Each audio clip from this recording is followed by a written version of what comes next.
Bonjour à tous et bienvenue sur ce nouveau tutoriel consacré à PrestaShop.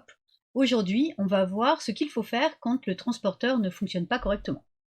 Donc c'est un tutoriel qui fonctionne pour PrestaShop 1.7 et pour PrestaShop 8.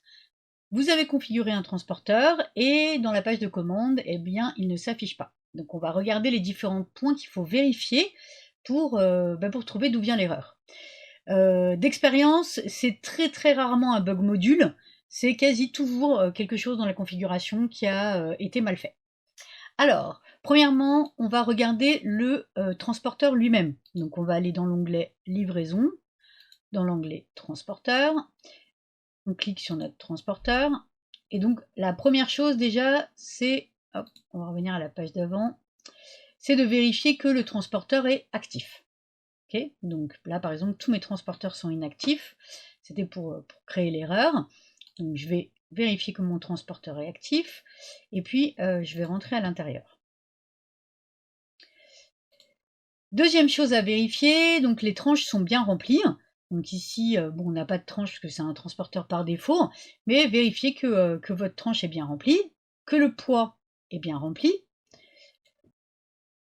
Et on va vérifier aussi que cette zone-là, donc c'est les largeurs, hauteur, profondeur et poids maximum pour votre transporteur.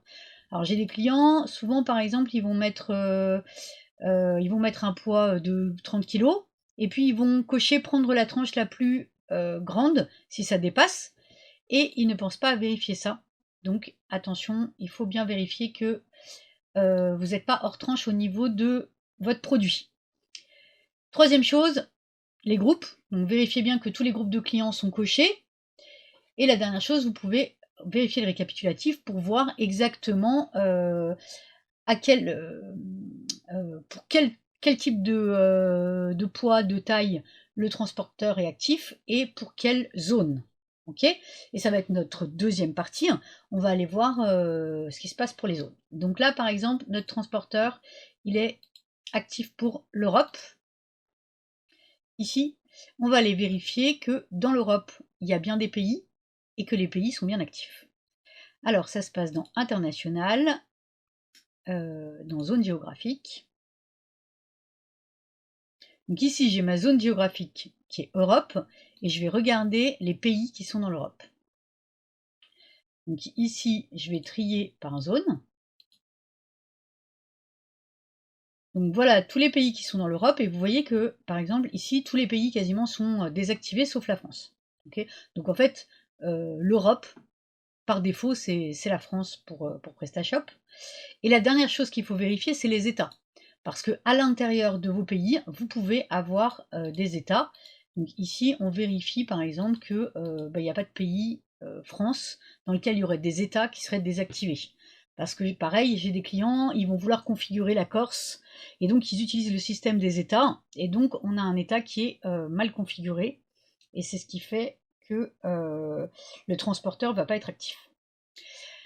Une fois que vous avez fait toutes ces vérifications-là, donc votre transporteur il est bien actif, il a bien des tailles, il a bien des poids, les zones sont les bonnes zones, et ben on va vérifier les produits. Donc on va faire un panier avec un produit. Donc par exemple, on prend un produit au hasard, on le met dans le panier, on vérifie qu'il y a l'erreur, et dans ce cas-là, on va aller voir le produit lui-même. Donc là, par exemple, on va partir du principe que sur ce t-shirt, ben, on a bien le problème. Donc on n'a pas de transporteur qui s'active. Donc on va aller regarder le produit et on va aller vérifier que d'une part, les transporteurs sont bien actifs sur ce produit, et d'autre part que lui-même a des poids et des tailles rentrées qui sont à l'intérieur de notre créneau qui avait été décidé pour ce transporteur. Donc là, je vais sur le produit. Et donc je vais dans la livraison, je vérifie qu'il a bien une hauteur, une largeur et une profondeur, ou alors que ça n'a pas été configuré côté transporteur, parce que c'est possible de laisser à 0 si le transporteur accepte les largeurs, hauteur et profondeur de 0. Et puis ici, on va descendre et voir que donc si aucun n'est coché, ils sont tous actifs. Par contre, s'il y en a un qui est coché, c'est que celui-là qui est actif. Voilà, donc normalement, là, on a résolu 99,9% des cas de transporteurs qui ne fonctionnent pas. Après, les autres erreurs, ça peut être un bug module. Donc, dans ces cas-là, je vous conseille de vous retourner vers le fabricant du module. La plupart des modules de transport, les développeurs, ils sont assez réactifs. Et voilà. Après, il y a rarement d'autres. En général, quand vous avez tout fait, vous avez tout ce qu'on vient de voir là, vous avez trouvé la résolution de votre problème. Si la vidéo vous a été utile, n'oubliez pas de me mettre un petit like. Vous pouvez vous abonner à mes vidéos. Je fais une vidéo tous les 2 jours en ce moment sur PrestaShop 8 en particulier. Si vous avez des questions, vous pouvez les poser en commentaire. Et si vous avez des besoins d'autres tutoriels, vous pouvez les mettre en commentaire et j'essaierai de les programmer pour un peu plus tard. À bientôt! Je vous propose la création, la refonte ou la mise à jour de votre site PrestaShop. J'ai aussi un système de coaching ou de tickets si vous souhaitez faire vous-même. Je vous enseigne les bonnes pratiques. Retrouvez-moi sur mon site www.webetplus.fr ou sous la vidéo et prenons rendez-vous pour discuter de votre projet.